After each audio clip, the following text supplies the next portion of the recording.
सभी का बहुत बहुत स्वागत है आयुर्वेद पर आधारित हमारे इस बेहद खास कार्यक्रम स्वस्थ विचार में। मैं हूं आपके साथ आपका साथी विकास। दर्शकों, ये कार्यक्रम एकमात्र ऐसा कार्यक्रम है जो आपकी सेहत और आपकी तंदुरुस्ती के लिए सर्वश्रेष्ठ जानकारी आप तक पहुंचाता है। ये कार्यक्रम मात्र एक कार्यक्रम नहीं है कि आपको केवल जानकारी दी जाती है, बल्कि उससे भी बढ़कर एक तरह से आपके लिए पाठशाला है, जिसमें रोजाना नए नए अध्यायों पर चर्चा होती है और आपको सही मायने में स्वास्थ्य का मतलब समझाया जाता है। स्वास्थ्य केवल शरीर का अच्छा रहना या शरीर का सुंदर दिखना ही नहीं होता। स्वास्थ्य का अर्थ सबसे जरूरी है कि आपका शरीर अंदर से निरोगी रहे। शरीर यदि हमारा निरोगी है तो हम अपने जीवन के प्रत्येक कार्यों को, प्रत्येक दायित्वों का निर्वहन बखूबी कर पाएंगे। और यदि हमारे शरीर में ऊर्जा नहीं होगी तो हम परिवार पर या अन्यों पर आश्रित हो जाते हैं।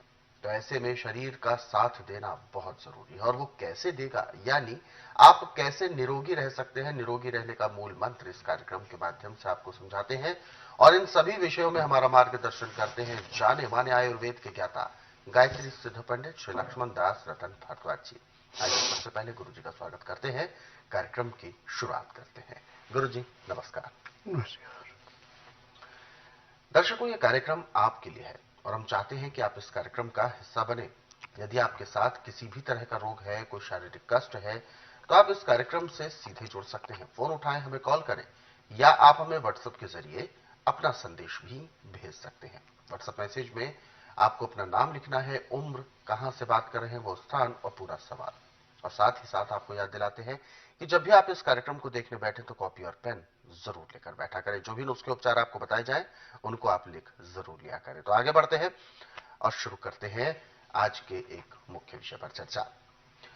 गुरु जी, आज के इस अंक में हम बात करने जा रहे हैं एक ऐसे गर्दन के एक ऐसे रोग के बारे में, एक ऐसी तकलीफ के बारे में जो आमतौर पर हर एक व्यक्ति को हो ही जाता है, जिसमें जो हमारा ये स्पाइनल की प्रॉब्लम होती है, माइग्रेन जिसमें आ जाता है, बहुत सारी चीजें इसमें शामिल आती है। गले में कॉलर लगाना पड़ता है कि गर्दन अकड़ जाती है, ना तो लेफ्ट को कर जा पाता है व्यक्ति, ना राइट कर पाता है, बिल्कुल स्ट्रेट हो जाता है, कॉलर लगाना पड़ जाता है, वो भारी भरकम पट्टा जैसा एक आ जाता है।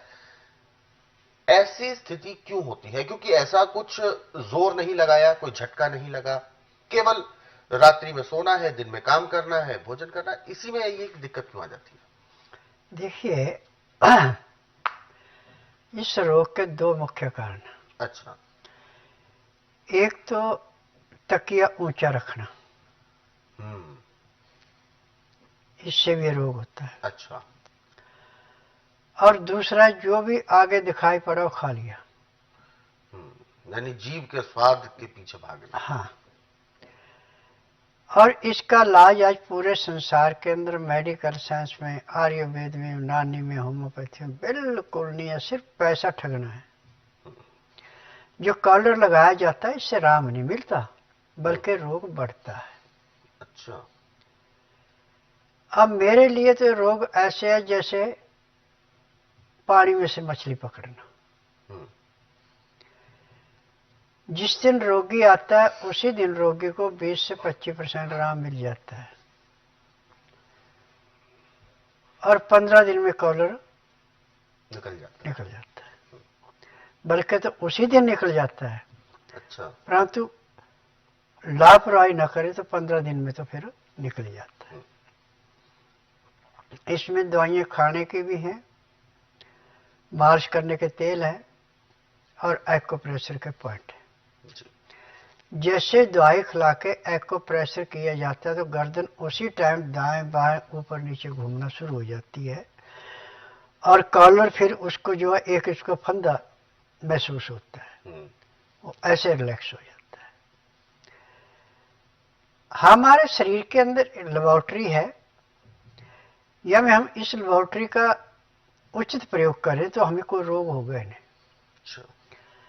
यदि आप सूखी चीज को खा रहे हैं तो बाएं हाथ में लेकर दिल पे रख लें, खड़े हो जाओ, दाएं हाथ को ऐसे कर दें और टाइट रखें हाथ को। दूसरे आदमी को कहे मेरा हाथ नीचे दबाइयो, यदि उसको जोर लगाना पड़ता है, हाथ नीचे गिरता है, आप उस चीज को खाएं, आपको नुकसान नहीं करेगी।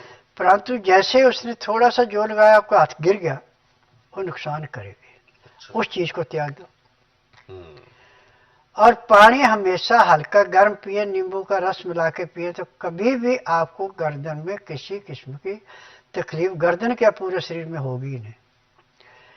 नींबू का रस और गर्म पानी खून के अंदर किसी किस्म का इन्फेक्शन नहीं होने देता। अच्छा। जब खून के अंदर वात, पित्त और कफ तीनों में से कोई भी एक अपना प्रभाव ज्यादा कर लेता है, तो हमें रोगों से जूझना पड़ता है। परंतु यदि आप नींबू खाने में, पीने में प्रयोग में ले रहे हैं, तो मैं दावे से कह सकता हूं कि जब तक आपके शरीर के अंदर सांस, आपको किसी डॉक्टर हकीम के पास जाने की जरूरत नहीं है। आप स्वयं अपने घर में अपने आप ही अपना पूरा उपचार कर सकते हैं। आंखों की ज्योति के लिए, बालों की रक्षा के लिए, दांतों की रक्षा के लिए, पूरे शरीर को स्वस्थ रखने के लिए जो योग्यता नींबू के अंदर है, यह हमें और किसी फल में नहीं मिलेगी। जी। वैसे हर एक फल का अपना अलग अलग प्रभाव होता है, परंतु नींबू एक ऐसा फल है जो पैर के तलुए से सिर के बाल तक के हर एक रोग को ऐसे चाटता है जैसे दीमक लकड़ी को चाटती है। तो ये दर्शकों बहुत जरूरी है हम सभी के लिए जानना कि कैसे रोग बढ़ते हैं, कैसे रोग हमें परेशान करते हैं, और सबसे जरूरी है इस बात को अपने जहन में उतारना कि रोग जब शुरू होता है तो उस समय उसकी क्या पहचान हो सकती है। अलग अलग रोग के अलग अलग लक्षण होते हैं। कभी कभी हम अपने सामान्य दिनचर्या में होते हैं, अपने कार्यों में व्यस्त होते हैं, गर्दन में कुछ महसूस हमें होने लगता है, और ऐसे में जब वो हल्का सा भी दर्द यदि महसूस होता है तो हमें बहुत सारी दिक्कतें आती हैं, लेकिन हम उसे नजरअंदाज करते हैं। लेकिन दिन पर दिन जब वो समस्याएं अत्यधिक बढ़ जाती हैं तो फिर हमें परेशानी का सामना करना पड़ता है। लेकिन आपको ये सब दिक्कतें ना हो, इसके लिए गुरुजी ने प्रिकॉशंस भी बताए हैं, इसके लिए गुरुजी ने कारण भी बताए हैं, और साथ ही साथ ये भी बताया है कि कैसे इसका आप निवारण कर सकते हैं। हालांकि सबसे जरूरी है कि हम सावधान रहें, प्रिकॉशंस हम रखें कि हमें ऊंचा तकिया नहीं रखना है, जिस वजह से गर्दन टेढ़ी हो जाती है। और आपने अक्सर देखा होगा ऊंची गर्दन, ऊंचा तकिया रखने पर जब गर्दन टेढ़ी होती है तो ऐसे में गर्दन में तो पेन उठता ही है, साथ ही साथ खर्राटों की समस्या भी अत्यधिक बढ़ जाती है। ये सब आपकी बिल्कुल ठीक होंगी। और इस रोग के अलावा भी यदि आप अन्य किसी रोग के बारे में भी जानना चाहते हैं, उपचार जानना चाहते हैं, घरेलू नुस्खों के बारे में आप पता लगाना चाहते हैं, तो आप स्वस्थ विचार पुस्तकें पढ़ सकते हैं। इन पुस्तकों को गुरुजी ने अपने कई वर्षों के अध्ययन और अनुभव के बाद तैयार किया है। ये पुस्तकें आप अपने घर पर कोरियर या डाक के माध्यम से मंगवा सकते हैं। इसके लिए आपको हेल्पलाइन नंबर्स पर कॉल करना होगा। नंबर आपके टीवी स्क्रीन पर है।